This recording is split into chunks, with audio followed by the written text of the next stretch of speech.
Good evening, everyone. Oh, welcome. Dude, guys, I got a bad cable. Okay, let me just fix this. It's no big deal. Okay, welcome to the Lenten worship night. We're not a full band tonight, as you can clearly tell, but we're still going to have a great time. So it's very Lenten. I said to Father Matt when we found out some of our band members couldn't make it, I was like, it's actually great. It's Lent, is the theme. It'll be more of a Lenten set, more of a Lenten feel. So we're so excited to be here with you guys tonight to worship the Lord. TJ, you guys all know TJ Johnson. And then on piano and some vocals is AJ Mann. He's amazing. He's a high schooler here at Exeter High School, and he's been playing with us at 6 p.m. masses on Sunday nights. So we're very blessed that he's joining us tonight. So tonight is very exciting. We're going to sing some music together. We're going to hear from Deacon Eric. We're going to have some time in Eucharistic Adoration and just adoring our Lord, especially just as we finish up Lent and fix our eyes on Jesus during the Easter season coming up. So if you guys want to stand for our opening song and sing along, the words will be on the screen.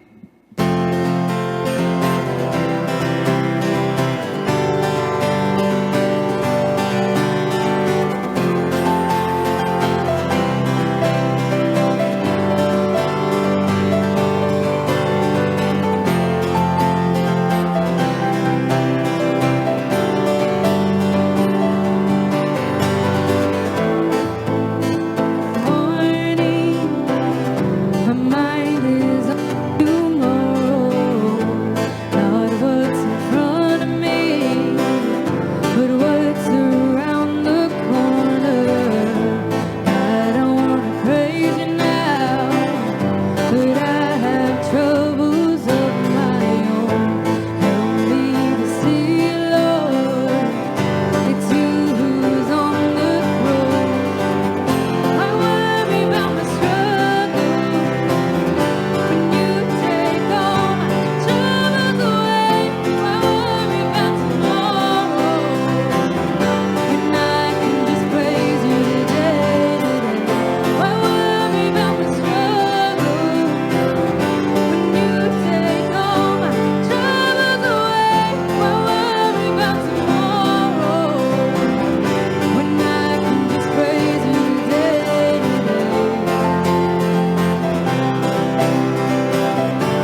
Now, I literally had to hold this the whole time. Did you guys notice? I was like, I'm going to fix this. All right, it's my pleasure to introduce to you guys our amazing deacon here at St. Michael and St. Mary Parish. Deacon Eric, he's one of my favorite people. He's awesome. Everyone loves him. He's great. Always has a good, wise advice. Praise, awesome. Like, he's just so wonderful. I love Deacon Eric. He's always that guy. Whenever I'm going through a hard time, I'm like, Deacon Eric, pray with me, help me, and he always does.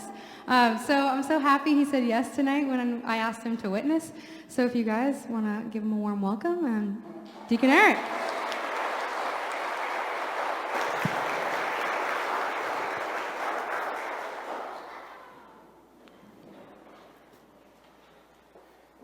I was kind of surprised that Sammy asked me to speak because she knows I'm really shy and I'm really not good in front of people. But I said, all right, and I was having a hard time concentrating on the words up here on the screen because there was a flash from her hand that was flashing in my eyes. So I want to congratulate Sammy. She's now engaged to a wonderful man, handsome lad back here in the pews. Her husband-to-be. What a true blessing. Now, we've been praying for that for a while, so was all that praying. She comes down the hall. She was like, Deacon Eric. It's like, let's pray. That's it. So, I love being here in Exeter. This is my assigned home. I'm a permanent deacon. Permanent deacons are deacons permanently, so we don't become priests, where the transitional deacons eventually, usually 1 year after they're ordained a transitional deacon, are ordained priests. So we get to be married, we get to have children, and you'll see some of that this evening. I talk about my family and how I came to be in Exeter as a permanent deacon. So the theme, I guess, is submission this evening. I was asking the Lord for what is it, and he said, submission, just submit. And when you submit to the Lord, he will do amazing things with you. But it's a scary thing to submit to the Lord, to go to the cross, like Father Matt said. It's not always the safest looking place, but it turns out it is, because he has a plan that's much better than any plan that we could ever have for ourselves, for each and every one of us. So I'll give you a little history of how things started off and how I ended up here and how much I love it here. So why don't we go ahead. So this is my mother and my father, Norman and Rita. And so their marriage obviously brought about me. And a blessing. And my parents, we talked to a lot of people who have, they've come back to the Catholic Church. They've left and they've come back, or they've come to the Catholic Church. They never were part of it. Our family was always in the Catholic Church. It's a unique experience that myself and my wife Laura, she was always in the church, so we didn't come back to the church ever. So I have sympathy and empathy for those who, I try to understand that, but it's not something that I've experienced myself. I've always been part of the church in different ways, in different levels, and the more that I open myself up to the church or to God, the more he keeps on using me. So again, you can go to God and ask him, what is it that you need from me? And he'll let you know, but you got to be ready for that. It can be a big charge. We have some really awesome people in this parish that do great things. I just see Rob here this evening, and I saw this morning you posted a picture of the 40 Days for Life and all the people that showed up for 40 Days for Life. In different ways that we give to the Lord. What a beautiful act of mercy to be out on that sidewalk praying for those women who are thinking about abortions. You give so beautifully, and so many of you do. All the people who clean the pews and provide music ministry for our parish. We have such awesome people in this parish that just keep on asking, Lord, what do you want from me? And he tells you, and you do it, which is a beautiful thing. So, next picture. That was me. So this is probably after my baptism. So I don't remember that too well, but he's cute. And you can go to the next one. And this is my my first communion picture. So I lived in Haverhill, Massachusetts. I was born and raised in Haverhill. Lived there until I was about 12 years old. This is in the front yard of my grandparents' home. So I have a brother, younger brother, his name is Greg, and an older sister, Lisa, on the right, and my older sister, Tammy, on my left. So that was the four of us. The next one. This is my beautiful bride, Laura, and myself on our wedding day. So we met on a blind date on Friday the 13th. So I'm not superstitious at all, because God has been so good to us. And we've been married 31 years this year, so we're cranking up the years. 32 in June. Just letting you know. We are married 31 years. We're in our 32nd year, yes. And I love every minute of it. And that's what's neat. As I was saying was deacons can be married if we're married before we're ordained. There was one person in our class who wasn't married, and he had to take a special oath to the bishop. So if my wife predeceases me, we take an oath to the bishop that we'll remain celibate for the rest of our lives. So we don't get remarried. We don't date. We don't do anything. So we just serve. That's our job. But I'm perfectly happy with that. But it was a whole process to go through. With my wife and my family had to decide if that was okay with them, because it changes my whole life once I said yes to God to being a deacon. It's a lot of training, a lot of schooling, a lot of time away from the family, a lot of time that I'm up here at the altar and she's sitting in the pews. She gives me to you guys, which is a beautiful thing. She's very generous with me, so I'm very appreciative for her generosity. And I hope you are as well. I love being a servant to the church. Next one. So this is us growing up. My mom had passed away when she was 58. She had a stroke when she was 54, and she had a bunch of complications, and she was paralyzed, and then she had a blood disease, and she ended up passing away when she was 58. So she was really young. My dad had a lot of plans to retire and travel with her and spend a lot of time, but plans don't always go as we think they will. I worked in a business that he owned, that my grandfather owned before he did. A lot of people come to me and say, "Where do I know you from?" And I say, "Well, I used to own Brentwood Machine Sales over on Route 125. And they're like, "Oh yeah, I bought my table saw there. I bought my Makita router there."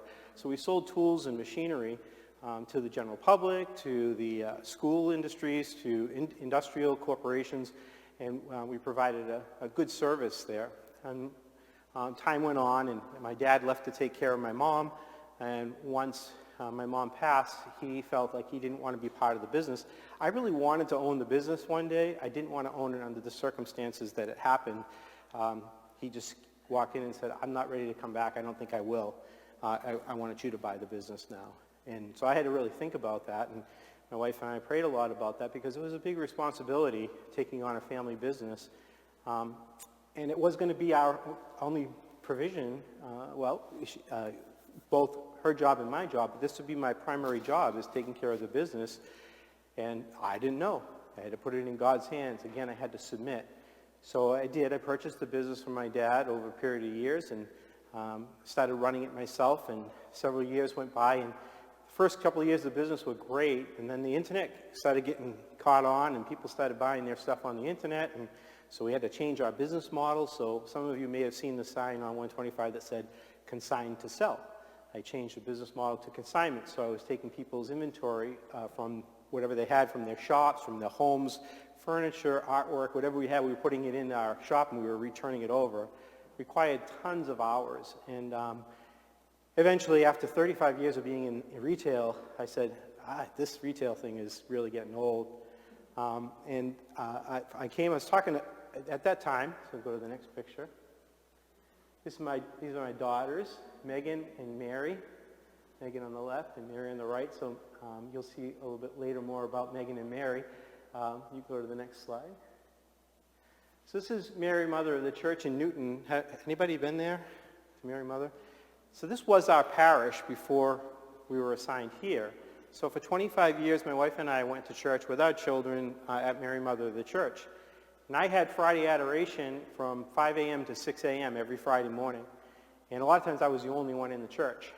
And I was looking for a picture of the monstrance that we used to have on the altar. It was a beautiful monstrance made out of stone with gold drops in the 5 wounds, and absolutely gorgeous monstrance. But the most important thing was Jesus was there. And I was usually there on Friday mornings by myself and praising Jesus and asking him to speak to me. And, and I think all of us experience where we go to adoration and we're like, God, speak to me. Tell me something. What is it you want from me? Nothing. I was, okay. So, and I realize the older I get, the more I realize that God takes time to line things up perfectly. And if the time's not ready, he's not going to tell us. Right, Sammy? Right. But when the time is ready, he lets us know. Right, Sammy? Right. So it came a time when I was at church one morning, and I was by myself, and I was sitting there looking at the monsters, looking at Jesus, and I said, I don't think I've ever said this before, but how about today I give you everything? I hold nothing back. You can have everything in my life, my family, my business, all my worldly goods, everything I am, you can have it. What do you think of that? And as soon as I said it, I thought, wait a minute, that's a lot. Maybe that's a little too much. But I had already said it, and it was as if the words, I could almost see them floating away from me, going to the ceiling, that tall ceiling in that church, just beyond my reach, and I couldn't take them back. It was done. And God said, that's what I've been waiting for. So things started changing in my life. Priests and other transitional deacons started telling me, hey, do you ever think about being a deacon? You'd make a good deacon. I'm like, I don't even know what that is, but sounds good. Well, I might look into that. Well, the diocese did not even have a program running at the time. They were trying to start one up, but the last one they had was like 10 years previous. And they started getting it going, and then it fell apart. And then a few years later, they got it going again, and when they came out with the regulations or the stipulations, they said that in order to apply, you have to be, I think you had to be 35 years of age at the time. Your children had to be at least 18 years old when you were ordained. And you had to be younger than 65 years old when you ordained so that you could serve the church for a while. I guess they figured, they're not going to invest all this money in you if you're going to die 3 years after you are ordained. But my children, the first time, if they had come out with that program, they wouldn't have been old enough. But when they came back out with the program the second time, they were old enough so that when I was ordained, they would be 18 years old. And so that's how God waits, and doesn't always give us what we want when we want it. Even though I thought there was going to be something happening, it was just put on hold. So this is ordination. There were 21 of us in the cathedral in Manchester at St. Joseph. You can see us laying on the floor all the way up to the front. I think I was in the front row. I was either on the right-hand side, the first guy, or the second guy. I think it was the second one back. And 21 of us were ordained that day. One of us was single, and the rest of us were married, and most of us had families. There's the bishop laying hands on my head and ordaining me, just like they do a priest. So we're given faculties as an ordained minister, and we're able to serve with those faculties. We can baptize. You can go to the next picture. You can baptize. You can provide funeral committals. You can do funeral services without a mass. You serve at the altar. You can preach if the pastor lets you. So it's not always a given that you will, but I've been blessed with really good pastors here that feel as though my preaching is adequate, so I can preach. And so we can also celebrate weddings, which is a beautiful thing too. This is another picture of us here in the sanctuary at Christmas time. Go to the next one. This is baptism at the font right there. I love baptisms. So sometimes I've done 9 in one day, 9 in a row, but it's such a life-giving sacrament. My wife and I do the preparation with these couples to prepare them for what they're about to receive, and then we do the baptism right here. And it's just a beautiful experience to see these families accept their children, and the church accept the children and become part of God's family. And, it's amazing how many parents don't get it when they have their children baptized, but we get to see them usually when they're getting married, then when they're getting their children baptized, then when they're having their children come to family formation. So it becomes a cycle. And after I've been here now, I think this will be 7 years in May, we get to see them again over and over, and we get to see the families coming back and saying, oh, I get it. Submission and consistency and perseverance. As long as we do that, we can learn who Jesus is and who God is in our life. Next one. This is my family down in Virginia, where we just went to visit. It was Mary's, my daughter's birthday, and this is Mary, Luciana, Giovanna, and her husband Stephen, and he's Italian, Sicilian, so that's why the Giovanna and Luciana. I love it. So, and he makes really good Italian wine too, so we partake of that. He's very good. Next one. This is my other daughter, Megan, and just this past November, she became engaged to Tom Snow, and they'll be getting married in this coming June. So, June of 2014 was a very busy year for us. So my oldest daughter got her master's degree, my younger daughter got her bachelor's degree. It was our 25th wedding anniversary, and I was ordained May 24th.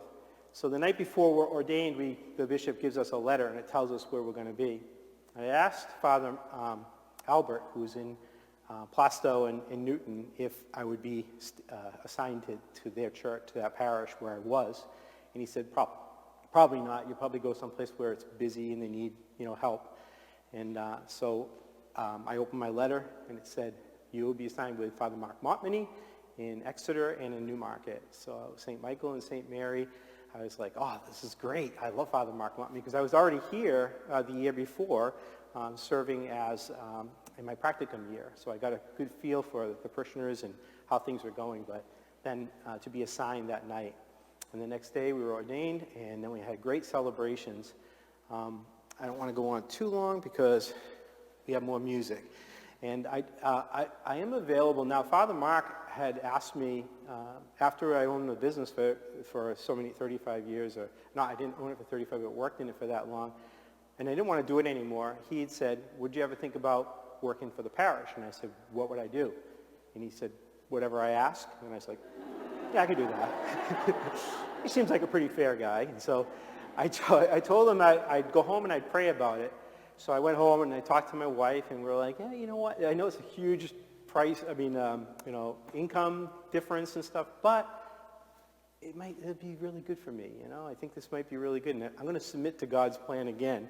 So we're going to get rid of the business, and we're going to go for it, take a chance, and let God have His way again.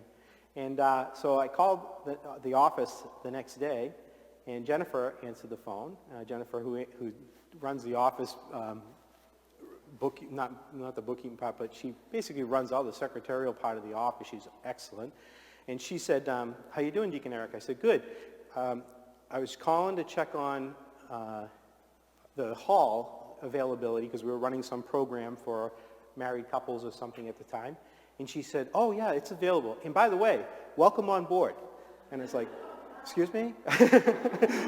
She said, oh, yeah, Father Mark told me already that he hired you. And I was like, that's news to me because I haven't got But it seems as though I talked to Jennifer, and I talked to Susan, and I talked to Becca, and that's how Father Mark works. It's like, no, it's a done deal, so you're in.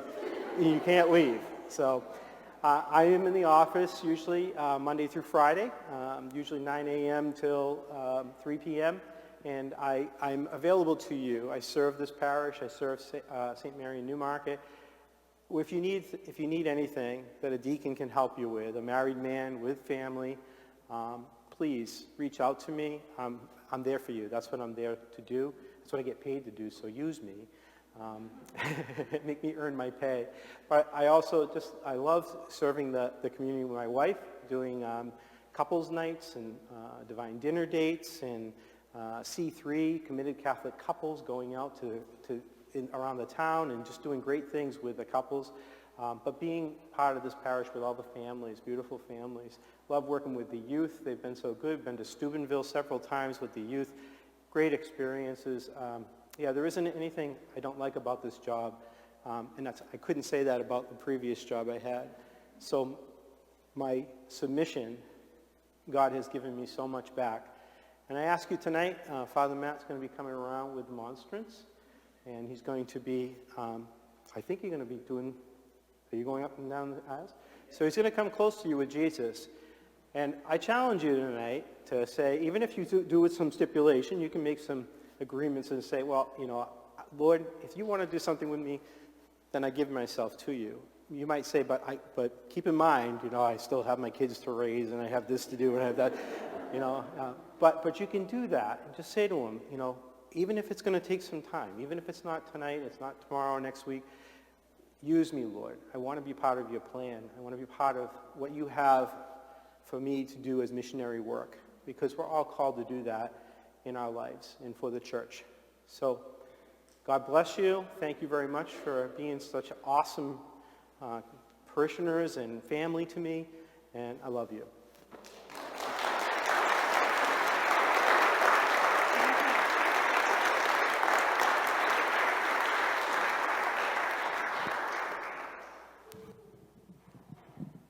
Oh, yay. Thank you, Deacon Eric. That was beautiful. Thank you for all that you do to support the youth and the community. We've been very blessed. So at this time, we're going to transition into a time of Eucharistic Adoration. So if you're able, if you can please kneel. Thank you.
Lord Jesus, we come before you tonight. You who are the Son of God, the eternal Son of the Father. To you belongs all kingship and power and glory forever and ever. You have everything under your sway.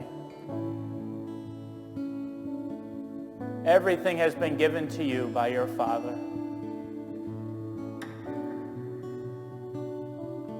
And yet, even though you possessed everything, all power and glory, you emptied yourself. You took on our human likeness. mounted the wood of the cross to die for us.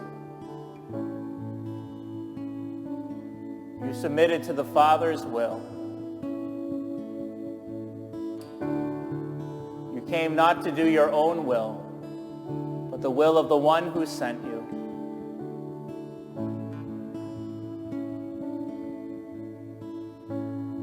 If you who had all that glory from the beginning could say yes to your Father, help us to say yes.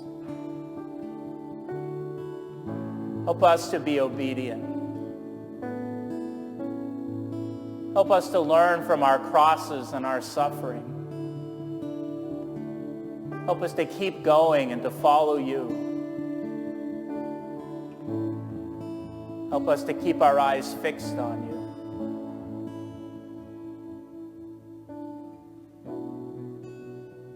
Here you are in the Eucharist,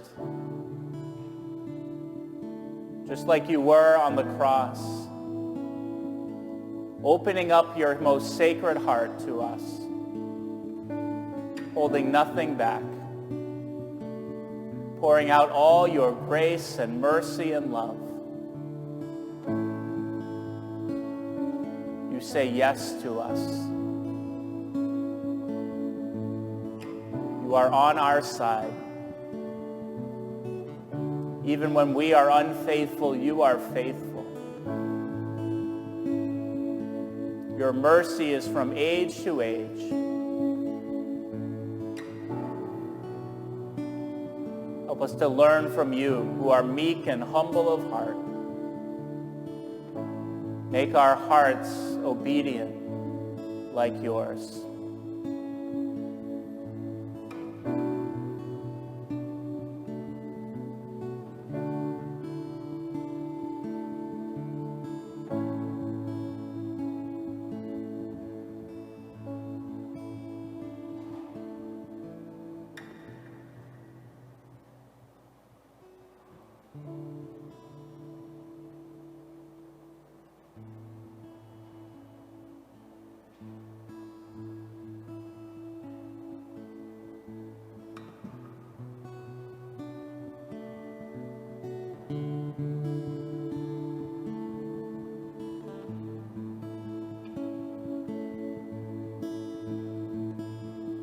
Caught up in your presence, I just wanna sit here at your feet. Caught up in this holy moment, I never wanna leave. Oh, I'm not here for blessings. Jesus, you don't owe me anything. But more than anything that you can do, I just want you.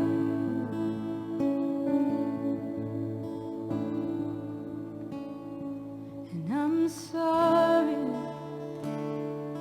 when I've just gone through the motions. I'm sorry when I just sang another song. Take me back to where we started. I open up my heart to you.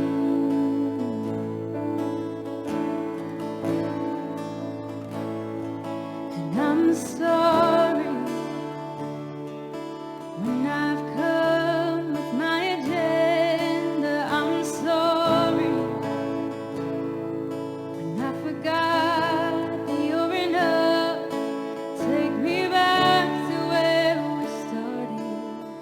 I open up my heart to you.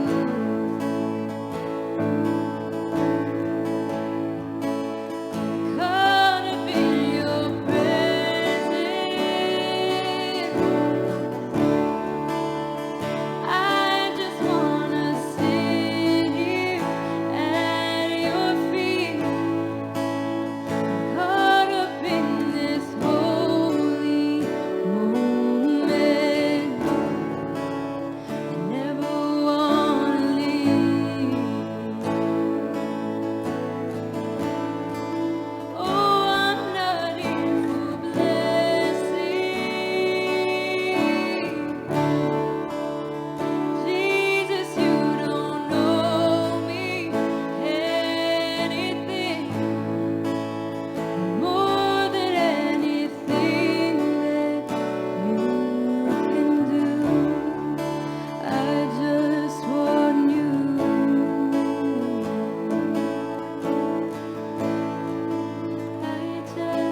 Deacon Eric's witness, we see how beautiful a yes is to God.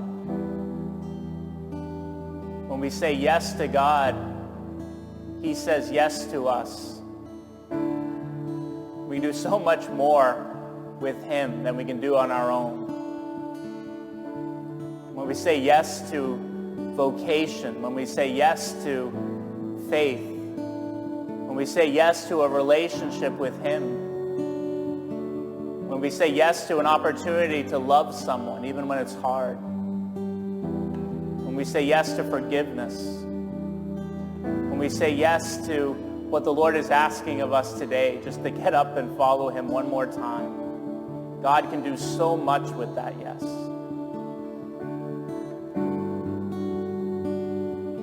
And it is scary to say yes. See all those 21 deacons laying on the floor of the cathedral, submitting, just giving themselves completely to the Lord, wanting to make a complete yes. It made me think of the moment when I was ordained a priest and I was laying on the floor of that same cathedral, and you have no idea what you're saying yes to in that moment. You just say, you know, you're saying yes to the Lord. Think of couples, young couples, when they propose marriage to each other. They have no idea what they're saying yes to. They just know that they're saying yes to each other and to the Lord. Think of people who go off and serve the Lord on a mission trip or a net team or something. They have no idea what they're saying yes to. They just know the Lord wants to send them. And it's scary. It's scary to make that free, complete yes and to hold nothing back. But Jesus is saying tonight, do you trust me enough to say that yes? Do you trust that I will be there for you every step of the way? Do you trust that I will not leave you orphaned? Do you trust that I love you more than anyone ever could? Do you trust that if you say yes to me, I will say yes to you? For I am faithful to my covenant. I am faithful to my promises.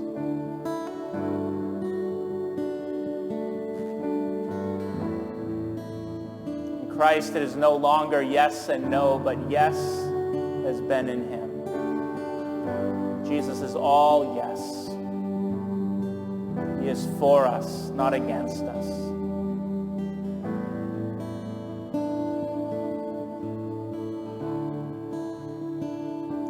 Deacon Eric making that yes in adoration made me think of St. Ignatius, who has a beautiful prayer of just giving himself to the Lord.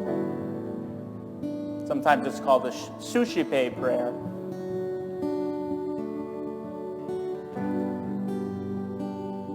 Take, Lord, receive all my liberty, my memory, my understanding, my entire will.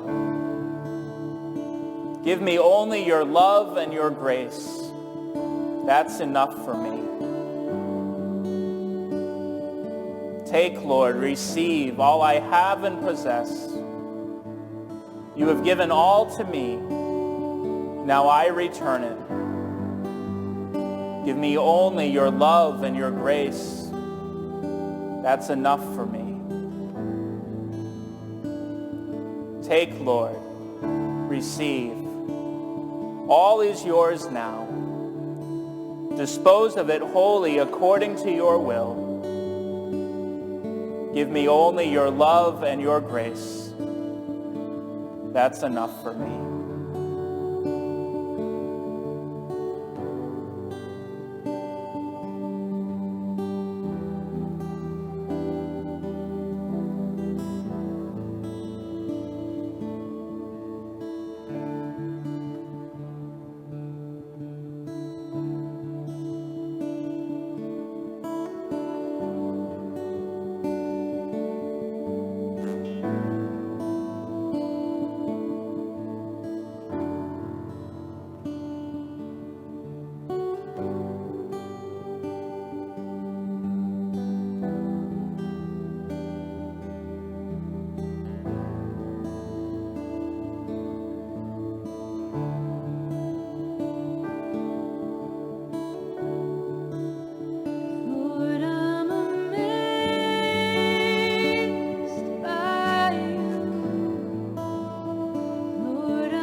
Holy